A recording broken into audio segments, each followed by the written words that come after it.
यह विशालकाय चक्र टेढ़ा हो गया था।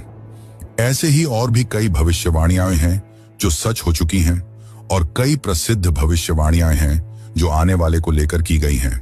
3 रथ यात्राएं एक साथ रुकेंगी, नदियां उल्टी दिशा में बहेंगी, ब्रह्म तत्व मंदिर से गायब हो जाएगा और फिर में अंत में आएंगे भगवान के आखिरी अवतार कल की।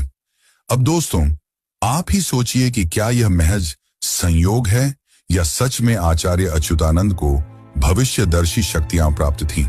अगर उन्होंने आज से सैकड़ों साल पहले ऐसी बातें लिख दी जो अब सच हो रही हैं, तो क्या हमें उनकी बाकी भविष्यवाणियों को भी गंभीरता से लेना चाहिए?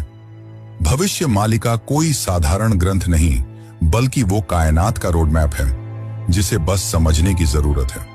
वैसे आपकी जानकारी के लिए बता दूं कि सन 1558 में मुगल सेना ने मंदिर को तोड़ने की कोशिश की। फिर उनके साथ जो हुआ वो चौंकाने वाला था और इस घटना को पहले ही भविष्य मालिका में लिख दिया गया था और